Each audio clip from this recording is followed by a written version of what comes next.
connected and smartphone free. My review next, Rich on Tech. Friday at 5 a.m.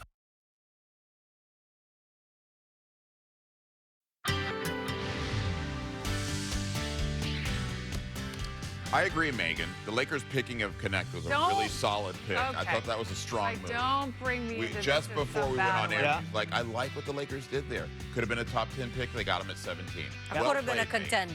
Well played. Good morning to you. You're watching the KTLA 5 Morning News. I'm Chris Shaw. I'm Megan Henderson. We appreciate you being with us. We're checking your commute with Ginger coming up. First, talking weather, the heat with Henry. Good morning. Good morning, Megan and Chris and Ginger as well. Good morning to all of you on a Thursday, getting closer to the weekend and a little bit of a cool down for us. We're looking at a little bit more of a marine layer. We'll still get sunshine here along the coast, but this bodes well for us. 80 degrees, that would get us back to average. Just on Monday, it was 90, so we know we had some heat over the weekend. Early this week, some heat, and this is a little bit of a cool down for us back to the average, so it's relative when I mention a cool down. We will get warmer as we head into the weekend. Temperatures do start to move back up, especially Saturday into Sunday, so we'll talk about that. But the high desert, maybe you don't hit triple digits today. That'll be a treat. Still have those winds, though, Ginger.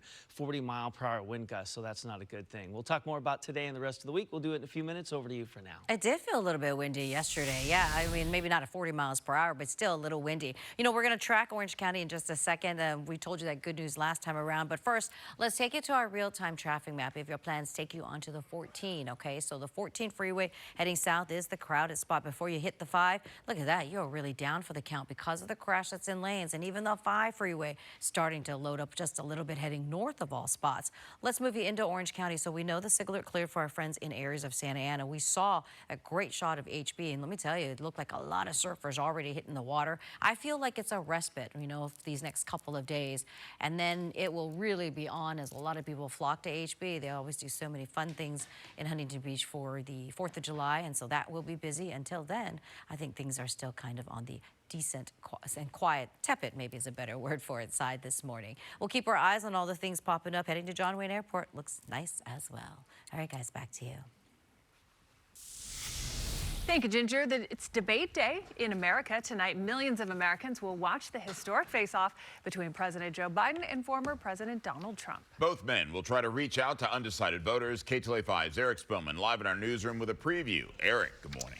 Morning, Chris. Morning, Megan. We don't have much must-see TV anymore. In the fragmented world of television, there are very few programs, aside from maybe the Super Bowl, that everybody watches together at the same time. Tonight's debate's one of those rare occasions as many as 100 million people could be watching. President Biden has spent days at Camp David preparing for the debate. He's done it the traditional way with a mock debate stage and his personal lawyer playing the role of Donald Trump in practice debates.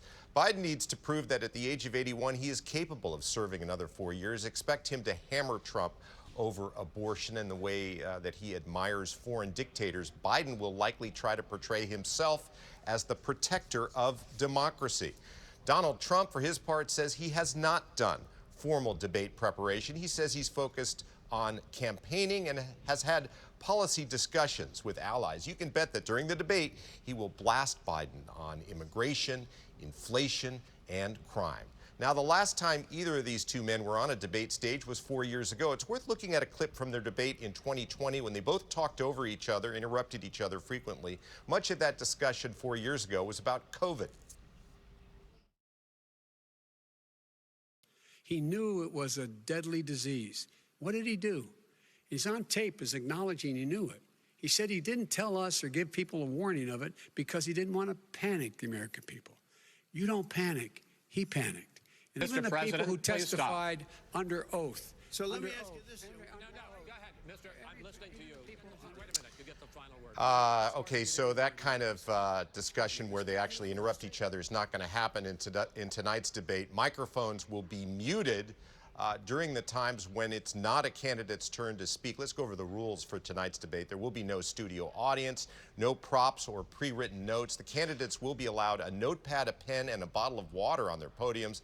The debate will last 90 minutes. What is the strategy tonight for these two men? Are they going to be polite? Will they trade insults? Well, there's no shortage of predictions. Joe Biden has to come out and appear strong. People are going to be watching his appearance, what he looks like, how he responds, how he's able to take quick jabs and fight back against Donald Trump.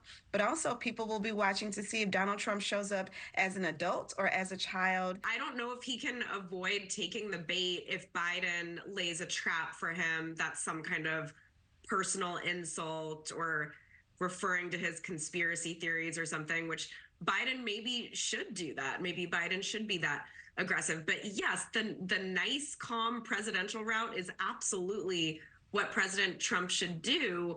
You know, the issues are in his favor. What's not in his favor is his personal demeanor and grievances. All right, let me show you some pictures now of the setup in Atlanta where the debate is being held. This is the Media Filing Center. It's big. It's on the campus of Georgia Tech, right next to the CNN studios. Hundreds of reporters will be covering this event. They need a lot of space. There's also a media spin room, and this is where you will see allies and surrogates of Biden and Trump after the debate, where they're going to be interviewed and